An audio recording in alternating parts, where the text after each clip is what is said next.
I'm looking at congressional testimony from November 1934. Sworn statements, passport records, financial ledgers that trace money from Wall Street bond houses to fascist veteran organizations in Europe and back again. The file is thick. The names are familiar. Morgan, DuPont, the kinds of names that appear on museum wings and university buildings. The kind of names that don't appear in criminal indictments, no matter what the evidence shows. In 1933, a group of America's wealthiest industrialists and financiers, men who controlled the machinery of the nation's economy, approached the most decorated Marine in United States history with a proposition. They wanted him to lead an army of 500,000 veterans in a march on Washington. They wanted him to install a fascist government that would sideline the elected president and restore what they called sound money. They wanted, in plain terms, to overthrow the republic. A Marine said no. He went to Congress instead. He named names. The committee investigating confirmed a gigantic conspiracy had been discussed, planned, and might have been placed in execution. Then the whole thing disappeared. No prosecutions, no trials. The plotters kept their fortunes, their influence, their seats on corporate boards. Some of them made billions off the war that followed. This is not speculation. This is a congressional record. This is the pattern. To understand the business plot, you have to understand what America looked like in early 1933. Picture it. 1 in 4 workers idle. Over 9,000 banks collapsed since the crash at 29. Bread lines snaking through the fog of Hooverville. Those 10 cities named for the president who watched the economy crater while assuring everyone prosperity was just around the corner. Wages had cratered. Production had stopped. Farms foreclosed left and right. The stock market crash of 4 years earlier still echoed like a death knell, wiping out fortunes and leaving the working man with empty pockets and emptier hope. Into this steps Franklin Delano Roosevelt, the patrician from Hyde Park. His first act as president, declare a national bank holiday on Inauguration Day itself, shutting down the entire banking apparatus to stem the panic. The financiers howled like wolves denied their kill. Then came the 100 days, that furious legislative blitz from March to June. The Emergency Banking Act to reorganize the shattered system. The Glass-Steagall Act, which forced a separation between commercial banking and investment speculation. A barrage of alphabet soup agencies, CCC for jobs, AAA for farm relief, all designed to put money back in the hands of people who would spend it. To the working man, this looked like salvation. To the titans of Wall Street, it looked like a declaration of war. I have the congressional record from May 1933 in front of me. The opposition was fierce and immediate. Representative Snell of New York called the administration's methods an abject surrender of legislative power to the executive, a rubber stamp for Roosevelt's brain trust. Representative Reed of New York warned that currency reform was subtle propaganda designed to cheat laborers, comparing it to Germany's hyperinflation. Representative Fish III blasted the Thomas Amendment as greenbackism and fiat money, a socialist betrayal that would hurt the little man while the millionaires found ways to protect themselves. These weren't abstract policy disagreements. These were defenses of a system, a racket, really, where the syndicates had thrived for decades through insider deals, monopolistic control, and leverage that ordinary people couldn't even comprehend. Glass-Steagall alone threatened to slice into the core of how outfits like J.P. Morgan operated. No more using grandma's savings to gamble on speculative bonds. No more seamless machinery where deposits fueled high-stakes investment windfalls. The New Deal wasn't just reform, it was restructuring. And restructuring meant someone was going to lose power. The New York Times ran an editorial on June 1st, 1933, slamming Roosevelt's voiding of gold clauses in government securities as outright repudiation, a betrayal of contracts that eroded business confidence. The paper called it hypocritical for America to denounce foreign defaults while pulling the same stunt at home. This wasn't just financial commentary. This was the establishment telegraph, signaling that the old order felt threatened. And overlaying all of this domestic thunder, the ideological crosswinds from Europe. Hitler had seized the chancellorship in January 1933, consolidating power through the Enabling Act by March. Mussolini's corporatist march had already turned Italy into what some American businessmen openly admired, a state where the government and big business worked hand in glove, unions were crushed, and the machinery of profit ran without democratic interference. Mussolini himself praised Roosevelt's early moves as reminiscent of fascism, the state as a tool for national goals aligned with industrial power. American oligarchs studied these models, not as horrors, as blueprints. Now we get to the human mechanics of the thing, the names and the meetings and the money changing hands. July 1933. The heat is oppressive. Breadlines still coiling through American cities like serpents. A well-dressed bond salesman named Gerald MacGuire arrives at a ranch in Newtown Square, Pennsylvania. He's there to see Major General Smedley Butler, retired, the most decorated Marine in United States history, a two-time Medal of Honor recipient who stormed Veracruz and chased bandits across Haiti. Butler wasn't just a war hero. He was an insider who had turned skeptic. By 1933, he was writing and lecturing about what he called the racket, the way the machinery of empire turned blood into gold for the financiers, while the fighting men got parades and pine boxes. He was dangerous to the establishment not because he was radical, but because he was credible. He knew how the system worked. He'd been the muscle. MacGuire worked for Grayson M.P. and Company, a bond house operating out of 52 Broadway in New York. Murphy wasn't some small-time operator. He was a financier with deep ties to the Morgan Syndicate, connected to the American Legion's formation back in 1919, an organization originally funded, in part, to counter radical veterans returning from the war. Murphy sat on the board of the Empire Trust Company. His preferred client list included J.P. Morgan Associates. MacGuire brought along Bill Doyle, commander of the Massachusetts American Legion, for that first meeting. According to Butler's later testimony to the McCormack-Dickstein Committee, they pitched him on speaking at the upcoming Legion convention in Chicago. The ostensible purpose? Rally veterans around a return to the gold standard, a sound money crusade against the New Deal's inflationary reforms. No direct talk of coup, not yet, just apple pie and patriotism, Butler recalled.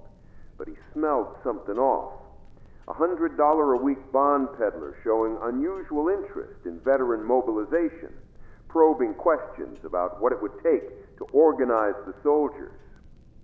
The second meeting came in early August 1933. MacGuire arrived alone this time. According to Butler's testimony and the reconstructions in Jules Archer's 1973 book, The Plot to Seize the White House, the facade dropped a notch. MacGuire probed Butler's views on organizing the soldiers for what he called economic salvation. He hinted at a super-organization to counter the reformist tide. He floated the idea of a march on Washington to straighten things out. Then MacGuire disappeared. Late summer 1933, passport records show he sailed for Italy and Germany, ostensibly for business. But Butler's later testimony to the McCormack-Dickstein Committee detailed what MacGuire was really doing, studying fascist veteran organizations as blueprints for an American operation. The committee files, portions of which were later suppressed, confirmed MacGuire embedded with Mussolini's black shirts and observed Hitler's SA, the stormtroopers. He was scouting how paramilitary veteran organizations propped up dictatorships, coordinated marches, union busting, state corporate alliances enforced by organized muscle. He brought back tactics to import the poison across the Atlantic. By September 1933, MacGuire was back stateside and meeting with Butler again. This time, according to Butler's notes later relayed to reporter Paul Comley French of the Philadelphia Record, the facade shredded completely. No more gold standard smokescreen. MacGuire sketched a 500,000-man veteran army drawn from American Legion ranks, funded by syndicate slush funds. He boasted of European success models. He promised Butler the helm to save the country from FDR's reforms. The McCormack-Dickstein transcripts capture Butler's weary account of MacGuire's pitch: regimented drills, armories, a march on Washington to puppeteer the presidency, $300 million pledged from Wall Street coffers. MacGuire wasn't improvising. He was delivering a coordinated proposal, backed by men whose fortunes depended on killing the New Deal. Who were these men? Let me name them. Grayson M.P. Murphy, the bond house operator, Wall Street colonel with financing tentacles reaching into the Morgan orbit. He underwrote the American Legion's New York founding specifically to counter radical veterans after the First World War. His firm traded international bonds that financed industrial giants. Butler's testimony pinned him directly as MacGuire's handler. Robert Sterling Clark, heir to the Singer sewing machine fortune, stock investor, art collector with vaults full of old masters. Clark's beef with the New Deal was personal. Roosevelt's abandonment of gold clauses wiped value from his bond holdings. Butler knew him from their service together during the Boxer Rebellion. In September 1933, Clark met with Butler and admitted to funding MacGuire's European reconnaissance mission. According to Butler's notes, Clark pledged $15,000 for what he called organizational purposes. "We're willing to spend a lot of money," Clark told Butler, according to the congressional transcripts. Then there's the DuPont family, chemical dynasty, powder and explosives and synthetics. By the 1930s, they controlled an empire spanning DuPont de Nemours, the world's top explosives manufacturer between the wars, at a 23% stake in General Motors. Irénée DuPont, the hardline patriarch, railed against the New Deal in private correspondence as creeping socialism. He feared regulations on pricing and labor would erode the family's market dominance. The DuPonts had acquired 60% control of Remington Arms in May 1933, powder from DuPont, rifles from Remington. Butler testified about $18 million in loans discussed for weapons, tying munitions directly to the proposed veteran army. And behind them all, the Morgan banking network. J.P. Morgan and Company, that colossus of industrial financing. They'd bankrolled railroads, U.S. Steel, General Electric. By the 30s, Morgan representatives like Thomas W. Lamont pulled political strings from their fortress at 23 Wall Street. The Pecora hearings in 1933 had exposed their insider dealings, over $100 million in no-interest loans to insiders, fueling public outrage and making Glass-Steagall passage inevitable. Murphy was on Morgan's preferred client list. Pierre DuPont sat on Morgan-affiliated boards. The money didn't stay in separate silos. It flowed through interlocking directorates, cross-investments, the revolving doors that connected industrial muscle to financial machinery. Let me connect this explicitly. MacGuire's pitch to Butler wasn't the fantasy of one bond salesman. The passport records verify his European reconnaissance mission. Clark's testimony confirms funding that mission. Murphy's bond house served as the conduit. DuPont's munitions empire positioned the means to arm a march. Morgan's political influence provided the umbrella. Butler's testimony to the committee included MacGuire boasting about Morgan money for the superorganization. The congressional transcripts record Clark explicitly admitting to pledging funds. These weren't loose accusations. They were sworn statements, corroborated by financial ledgers and passport stamps. The machinery existed. The money existed. The plan existed. What the plotters lacked was a face to legitimize the takeover, a man on a white horse, as Clark reportedly called it. They approached the most decorated Marine in American history because he could command the loyalty of veterans who had nothing left to lose. Butler said no. Then he went public. The McCormack-Dickstein Committee, the House Special Committee on Un-American Activities, convened in 1934. Originally tasked with investigating Nazi and communist threats, the committee's attention shifted when Paul Comley French's November expose in the Philadelphia Record detonated Butler's allegations into public view. Butler took the stand on November 20th, 1934, ramrod straight, swearing to what he called a gigantic plot. He recounted MacGuire's progression from gold standard smokescreen to overt coup blueprint.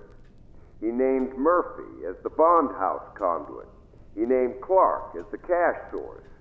He pointed toward DuPont family shadows lurking behind the Liberty League, that conservative front organization birthed in 1934 specifically to oppose the New Deal.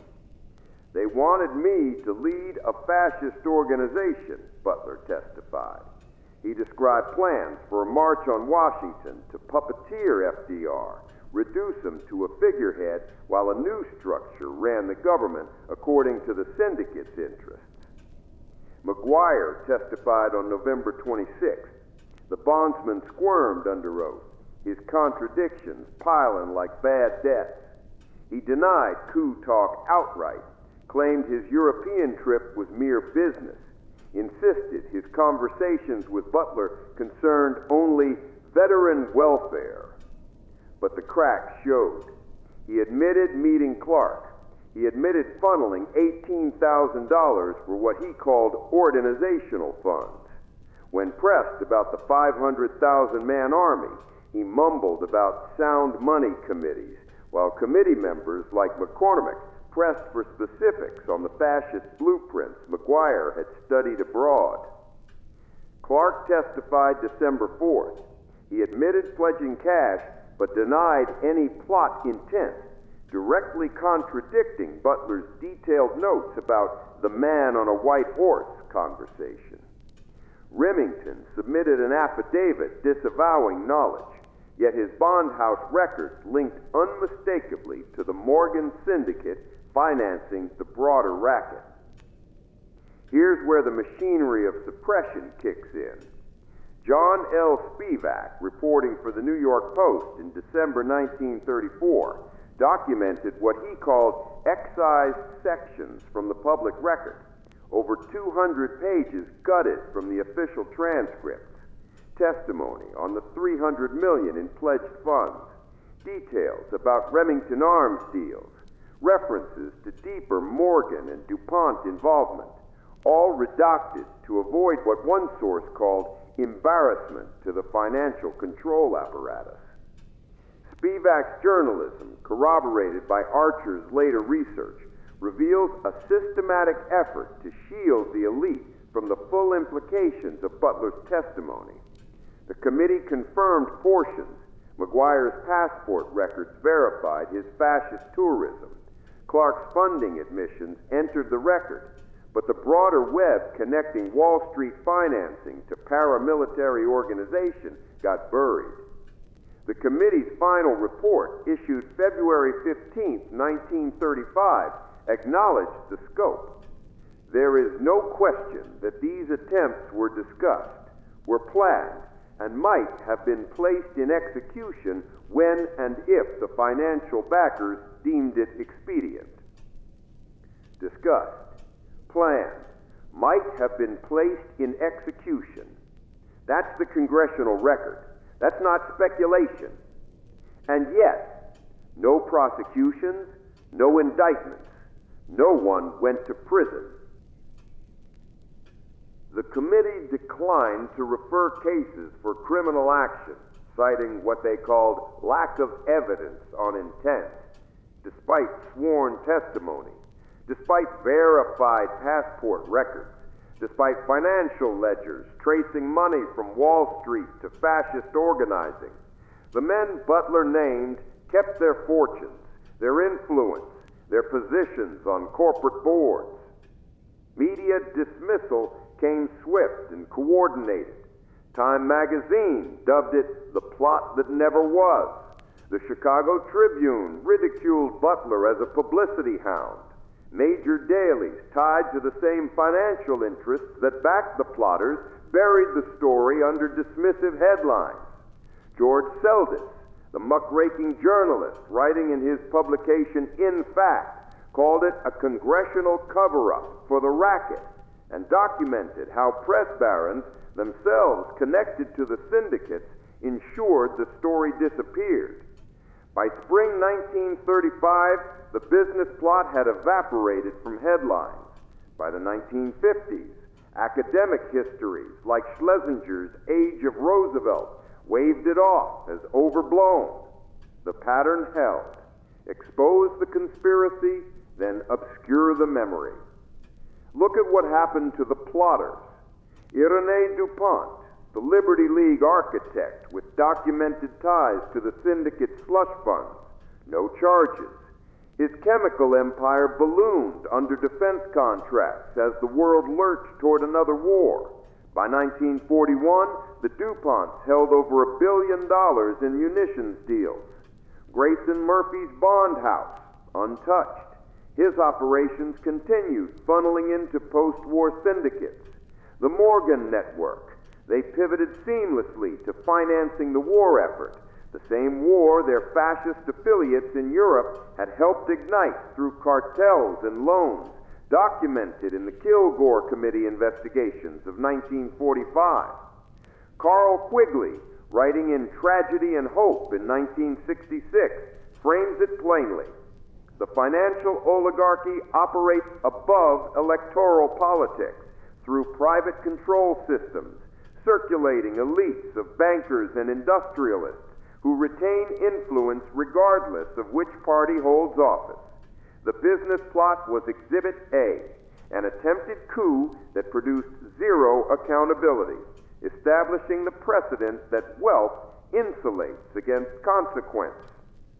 Anthony Sutton, in his study 1975, Wall Street and FDR, documented the irony. The same syndicates plotting to overthrow Roosevelt had funded his campaigns.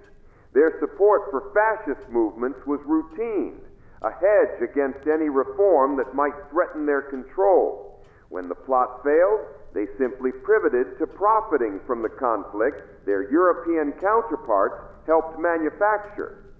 Butler understood what he'd witnessed. In 1935, he published War is a Racket, a slim book that sold 40,000 copies before disappearing under what Seldes called a press blackout. The title tells you everything about his conclusions. War is a racket, Butler wrote. It has always been. It is possibly the oldest, easily the most profitable, surely the most vicious. It is the only one international in scope. It is the only one in which the profits are reckoned in dollars and the losses in lives. He connected the business plot to the broader machinery, syndicates that profit from conflict, that flirt with fascism when democracy threatens their hoard, that convert veteran blood into gold while the fighting men get parades and pine boxes. The man who had been the muscle for American empire spent his final years warning about the military-industrial complex, a term Eisenhower would popularize in 1961, but which Butler had already documented through his own experience. Butler died in 1940. The plotters he named lived to see their empires grow fat on the war that followed. The Kilgore Committee, investigating Nazi activities in America in 1945, documented patterns that rhymed with everything Butler had exposed a decade earlier. German industrialists like Krupp funneling millions to Hitler for cartel protections. American subsidiaries, including DuPont affiliates through IG Farben connections, transferring technology and financing to the Reich. Revolving doors between corporate boards and authoritarian movements. Industrial wealth operating above the law, unpunished after the war, as American firms absorbed the technology and the talent. The pattern doesn't break, it reproduces. When electoral politics threatens financial oligarchy, the response isn't adaptation through legitimate means. It's extra-legal maneuvering, shadowy syndicates mobilizing to defend the apparatus at any cost.